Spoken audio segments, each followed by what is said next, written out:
Hello, everybody, and welcome to the Crypto Hipster Podcast. This is your host, Jamil Hassan, the Crypto Hipster, where I interview founders, entrepreneurs, executives, thought leaders, and amazing people all over the world of crypto and blockchain. And I am in for a treat. We are all in for a treat today because this is my first ever Polkadot guest. I'm really excited. It's been a long time coming. I have an amazing woman here today. She is, I'm going to get this right too, the global program director of the Polkadot Ambassador Fellowship. Her name is Lucy Coulden. Lucy, welcome to the show. Thank you very much, Jamil. Pleasure to be here. Pleasure to have you. Awesome. So I'm going to kick things off, and I'm going to ask you first. I ask everybody this. You get amazing answers, by the way. What is your background, and is it a logical background for what you're doing now? Yeah, so I really like this question. Is it the logical part? Because one of the great things about Web3 is there are so many different pathways to how people have ended up here. Met probably some of the most fascinating people I've ever met in this space. So actually, I did a quick jot down of kind of how I got here because I've not really done that before. So I don't know. I'll let you be the judge of if it's logical or not. So it started off. I come from a medical background. All of my family, parents, etc., are medics. So growing up as a kid, that was my intention. That didn't happen. I did a history degree instead, which is one of these degrees that sort of doesn't have a very straightforward path. Graduated in the economic recession, 2009. So quite a lot of travel. I did a lot of sales, recruitment. I kind of started on this journey of picking up, which I didn't realize at the time, but lots of transferable skills. So this sort of jack of all trades career, I would say, started. So, and then I found my first home in finance, in private equity, as working alongside the HRD there, so the human resources director. I've always worked with, from that point on, always worked with very sort of high flying executive types. I guess completely the opposite, you could say, of Web3. But you know, these people were sort of people that were shaping the future in their space. So I think I had a very high drive and sort of aptitude for learning from an early kind of stage. So this is where I'm seeing the logical part come in.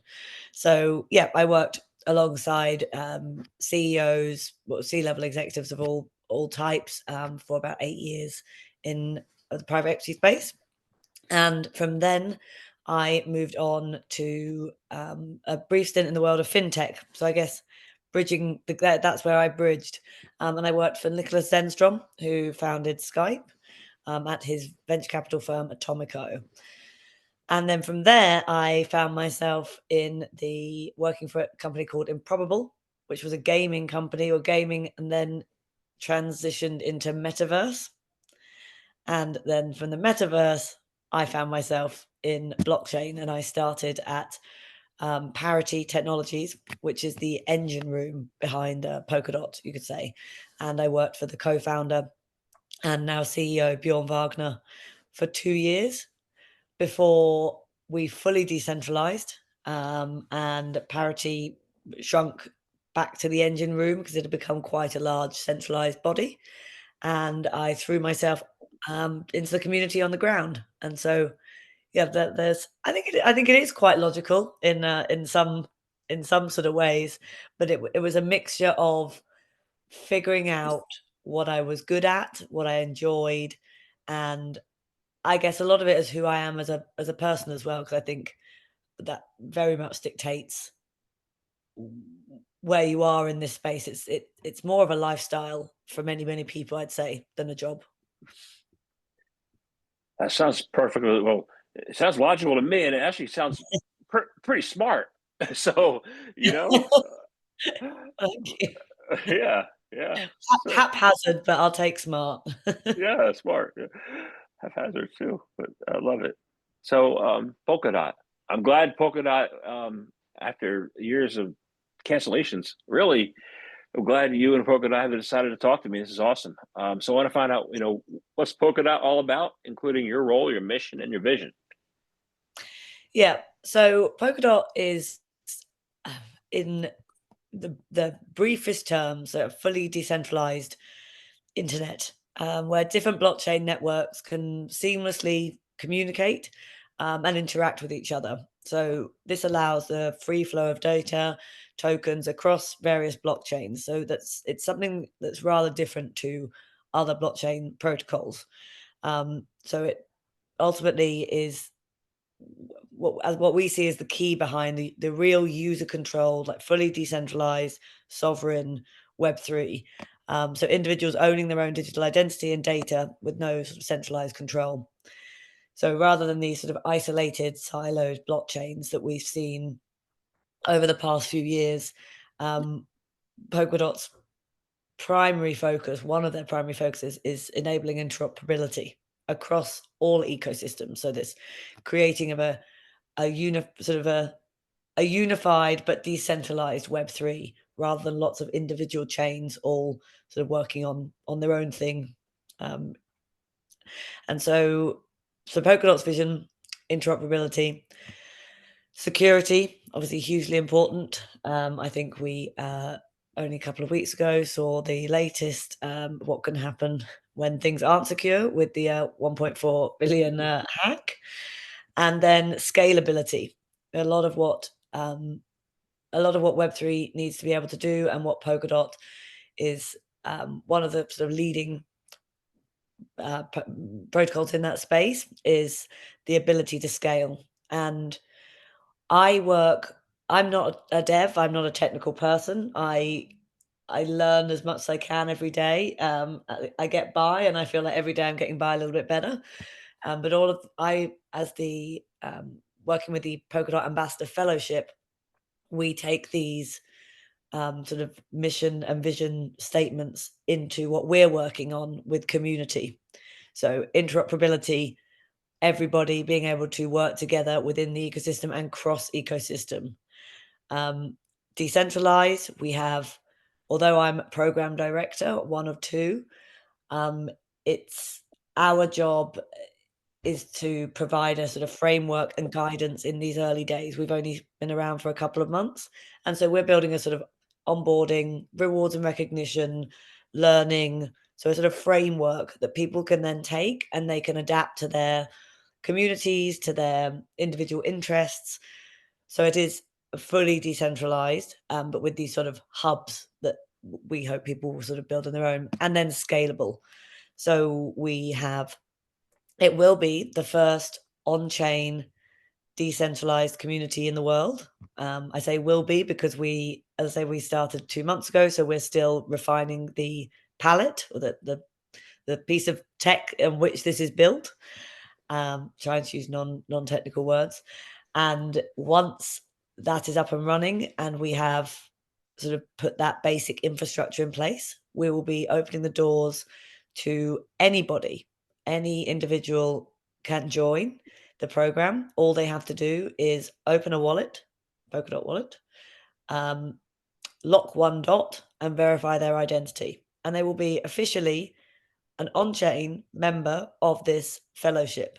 So we hope that, in years to come, we will have tens of thousands of people, if not more, a part of this community. And it's how do we, just like with the technical side, how do we cope with scaling? How do we not lose the core of what we're doing? How do we not lose the security? How do we not lose the values? So I think the main technical principles on which Polkadot and the technical fellowship, which was started by Gavin Wood 3 years ago, to bring all the kind of best minds in the technical space to innovate. That's what we are. We're taking those same vision and mission values of Polkadot, of the technical fellowship, and we're bringing it to the community. Awesome. It was a very long-winded answer. Hopefully that was helpful. It was. I'm surprised that your ambassador program is only 2 months old. So we've had an ambassador program in various forms since 2019. So obviously I think pretty much every chain has their own program. I think people know the Solana Superstars well. They do some great things. Cardano has a sort of a smaller, more concentrated, dedicated program. Avalanche has a fantastic sort of events program with a really cool global map where you can see what's going on at any time. And we've always been about being open to all. And so one of the problems with that is the size and the scalability. And that's something I don't think we've quite got right yet, but we've had different iterations that have led us here. So I think in 2019, there were 5,000 ambassadors, but only about 100 of them were active. And then, so that was program 1.0. Then we had a revitalization of the program, 2024 last year, where somebody put through a proposal in our open governance system, which we'll chat about later, I'm sure.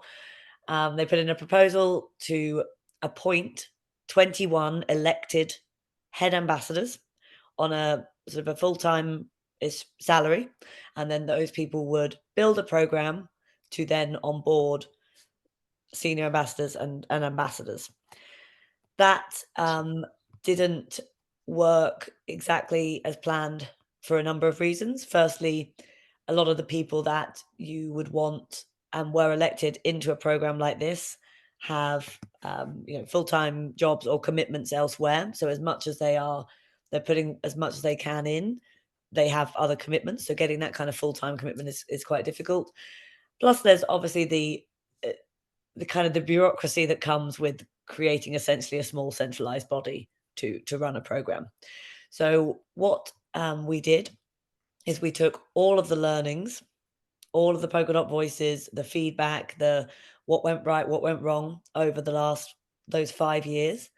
And Sean Tabrizi, who's one of our lead engineers, has been around for forever in Polkadot, works at Parity.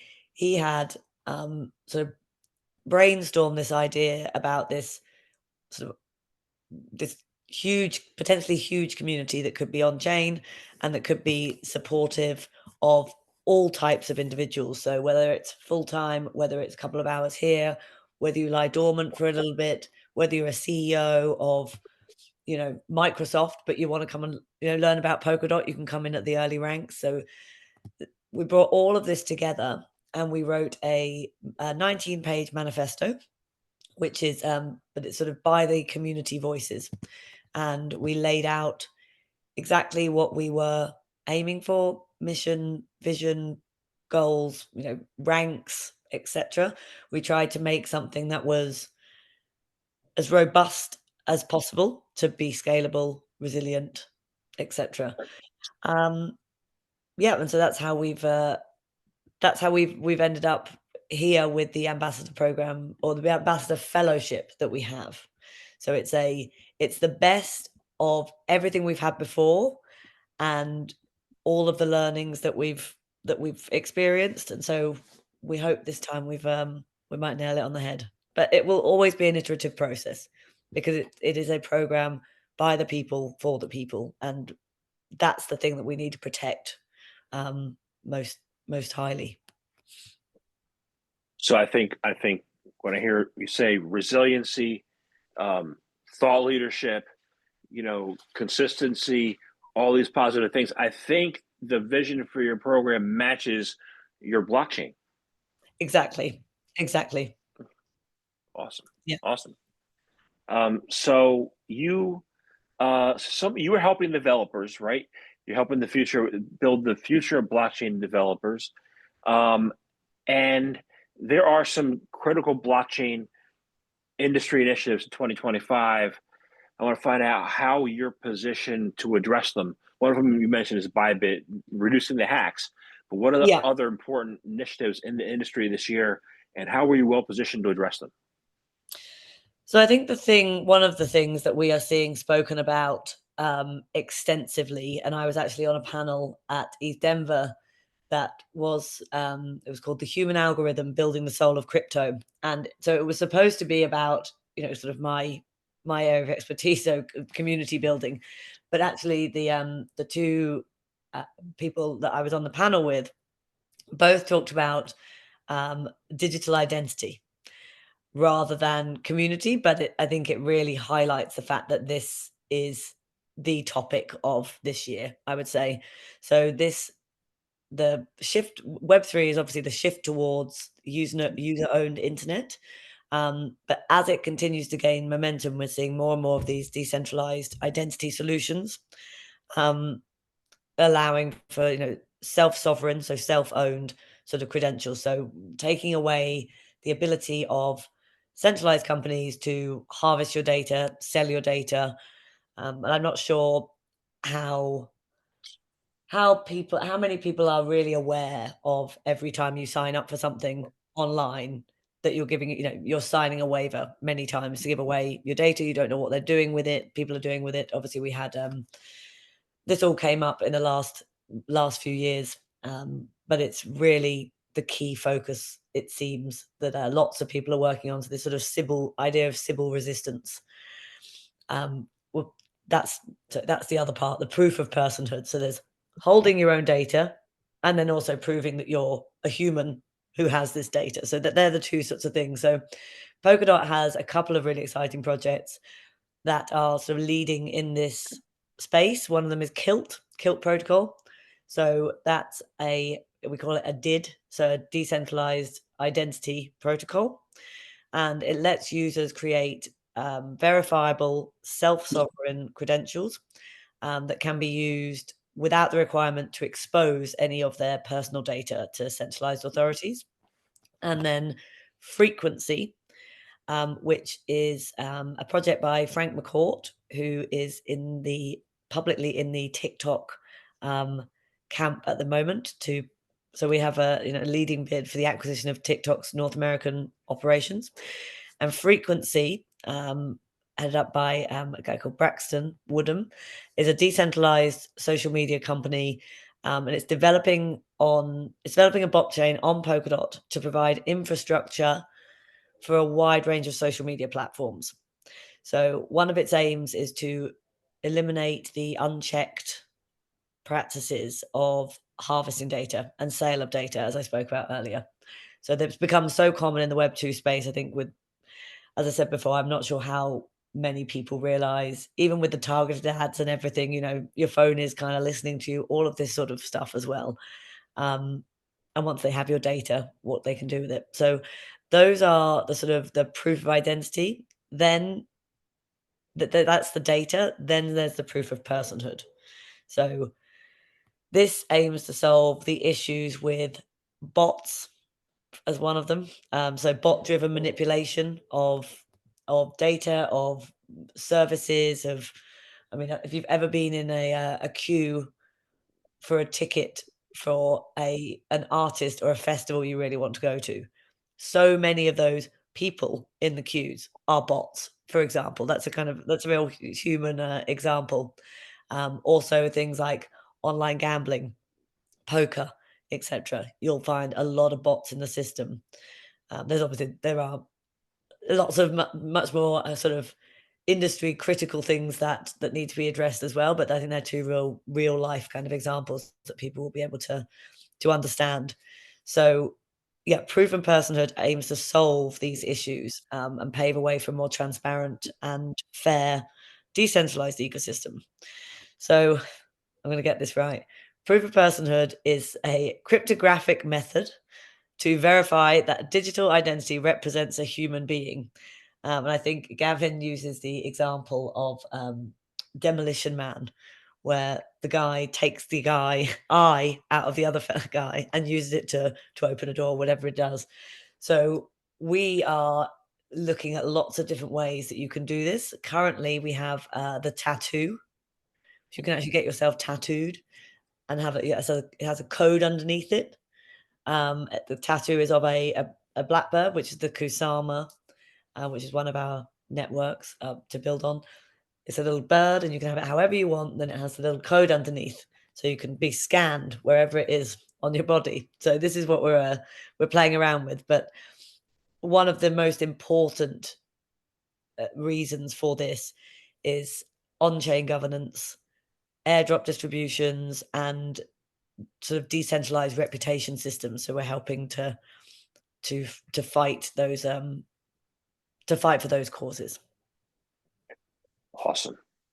Yeah, you just reminded me of something. I have a Facebook crypto hipster page. Crypto hipster talks blockchain and Gen X, and I get occasional messages in my private message DM that I am in violation of the trademark rules and laws on Facebook, and actually own the trademark crypto hipster, right? So they're trying to scam me and have me click on stuff here, and I'm like, my last time I was like, I usually ignore it. I was like, bring it on. You know, bring it on. Yeah, I like that.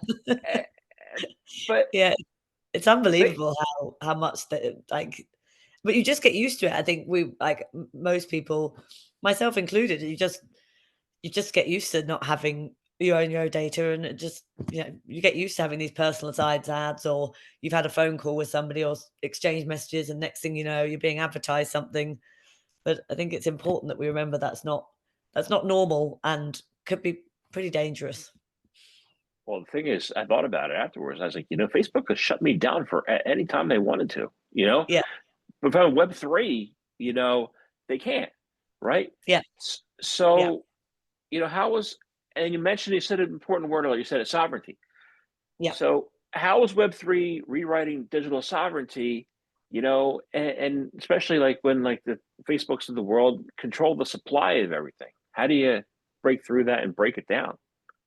So this is where I am going to take the opportunity to speak about our open governance system, because this part of Web3 really excites me, and I think it's something that everybody can get behind and see the benefits of. Obviously, the technical digital identities, blockchain use for banking, all of these things are incredibly important. But to your kind of everyday person like me and many others, the governance is something that has real. It's easier to understand because we all understand, governments, voting, etc. But it's also something that you can get involved in, like right now. Like as when you're listening to this podcast afterwards, you can get involved in the open governance system, and you can start having an impact and having a voice. So the Polkadot is owned by the people. The Polkadot Treasury has over $200 million, including stable coins, currently in it. Obviously, that goes up and down every day with market impact, but it's a significant amount of money, and anybody with a Polkadot wallet address can apply for funding through this open governance system. So if you wanted Jamil to do the Crypto Hipster podcast Polkadot series, you could plan out what you want to do. You would write a proposal and you would post it on our open governance system. Then anybody within any dot holder at all, doesn't matter how much or how little dot you own, can have an opinion and can vote on your proposal.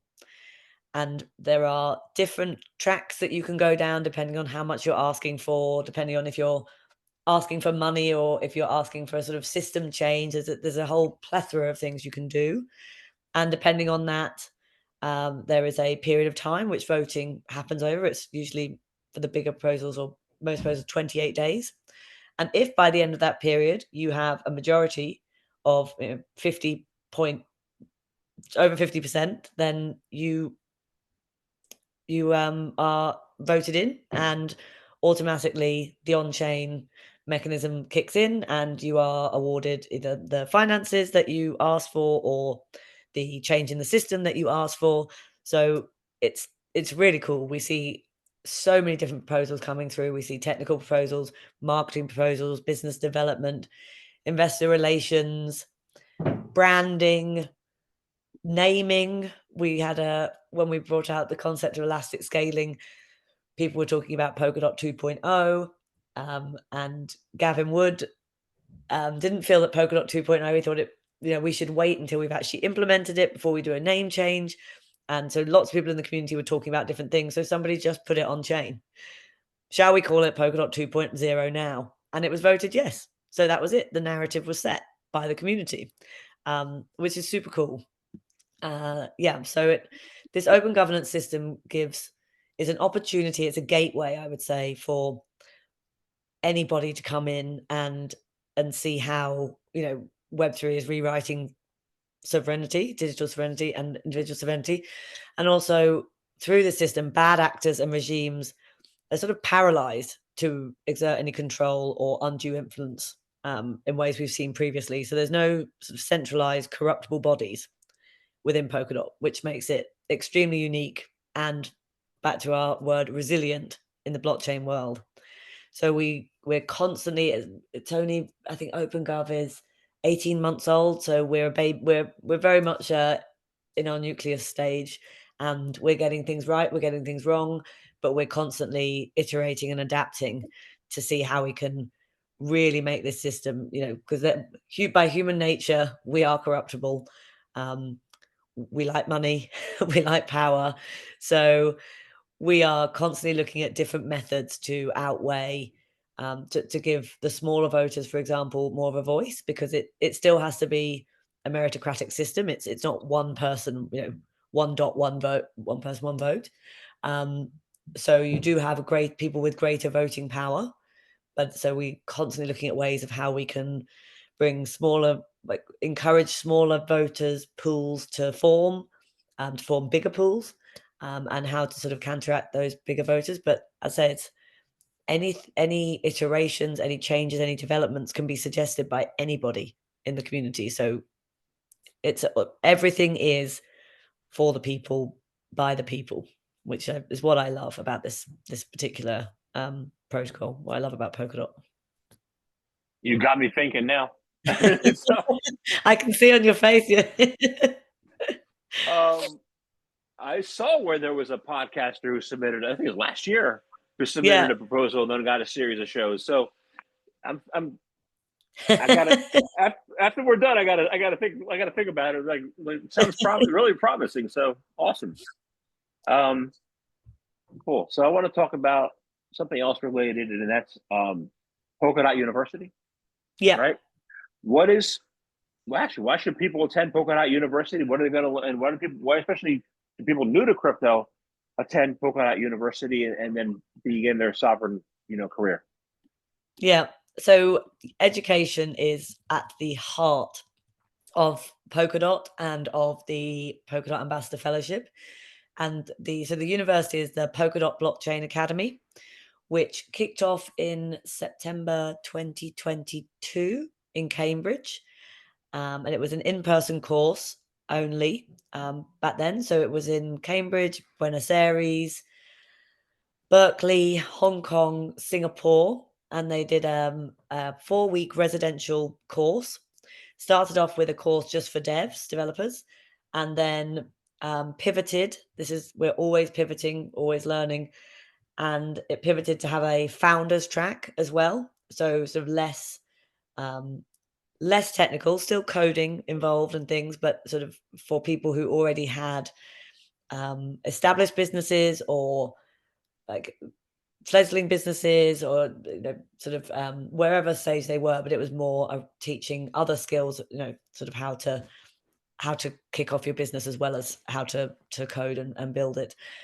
So that then came to an end last May. So not the last in-person one, but the last one where it just focused on these 100 students residential course, and we created the PBAX. So that's the online version of the Polkadot University, and that just finished its first cohort in January. The second cohort starts on the 14th of April.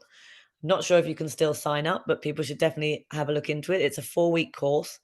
I am signed up to do the second cohort. I've been told that I will be able to do it. I will find it challenging, but be able to do it. So I will need to report back on whether that's correct or not, but I should be.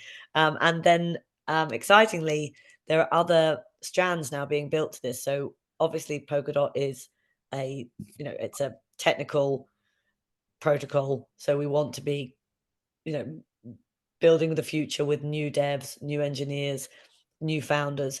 But we also, in this decentralized world we're now in, that we fully embraced, we also want to help to develop and educate people who are also in different spheres. I think it's taken a long time for the industry as a whole to recognize the importance of marketing, business development, design, branding, investors, etc.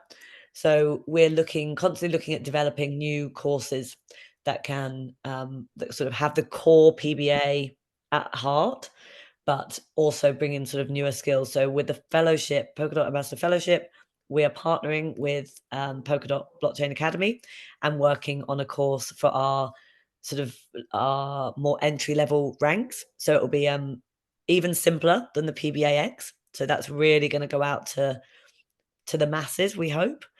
And then there's another course which kicks off at the end of April, which is for policymakers.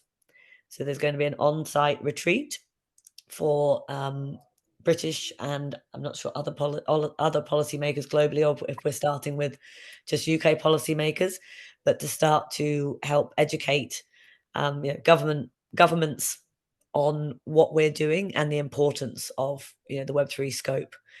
So the Polkadot University started off as one thing in 2022, and now we find ourselves 2.5 years later with this huge this huge network of education for various different people. So I think those that are new to crypto, now there is a space, or we are creating spaces across the board. So if you're a dev, you should definitely sign up for either the residential courses, which we still run, but they're just less frequent now. I think we're doing them once a year rather than 3 times a year, or the PBAX for those that have a bit of knowledge but want to know more. And then we'll have the new PBA course, which is sort of for anybody. So we're trying to find those gaps and fill them, because the mission really is to work across the entire space and to bring as many people into it as possible, not to keep it, the kind of the secret of the few anymore, but to educate the many. I love it. I love it. I saw a metric the other day where it was like the top 9 influencers like all crashed out from the last cycle to this one. I'm like, Yeah, they're not doing the marketing the right way. They're yeah, not doing the PR the right way. It's yeah. important to do it the right way. So it sounds like you are. So that's great. Yeah. And it's the masses. It's bringing in everybody so that we, and that will help regulate the market. In my opinion, like these kind of huge ups and downs of the market keeps lots of people away. The more people we have actually using the services and tokens, etc., the more we can regulate that. But it's also about bringing in talent from other spaces. So like people in government, people that work in finance, people that, are marketing whizzes, but they don't have a blockchain background. Because I think what we found is it's been a very slow trickle of external talent coming into the market. So like a CMO, chief marketing officer, was, and I think still is, incredibly hard to find in this space, to get somebody who has that real deep marketing experience but can translate it into blockchain. And we need to find a way to make it welcoming. One of those ways is kind of regulating and looking less gambly.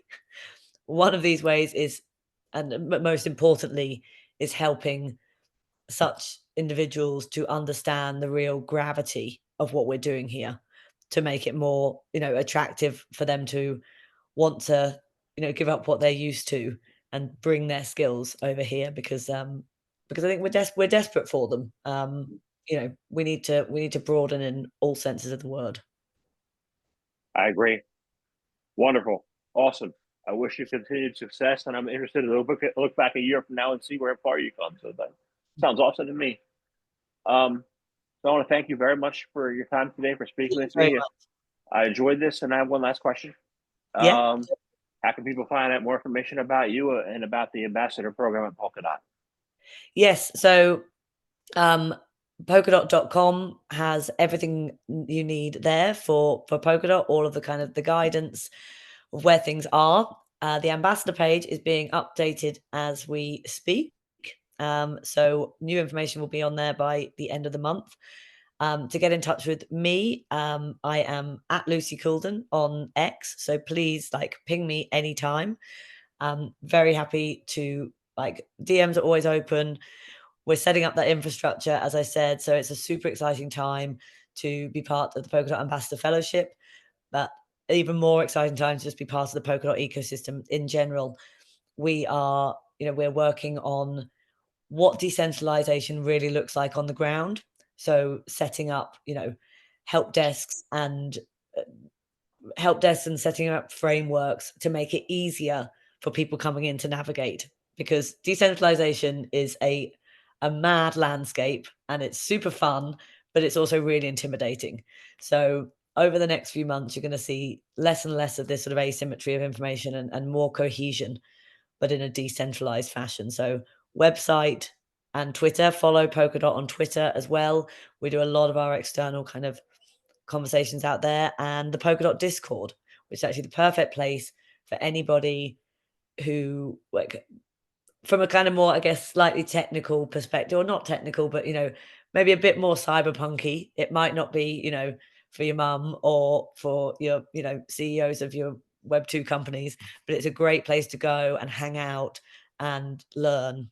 And the Ambassador Fellowship is the place to come if you want a little bit more, if you want the nice, soft, fluffy stuff that I can offer. So the mentoring and the guidance to kind of really immerse yourself in this space.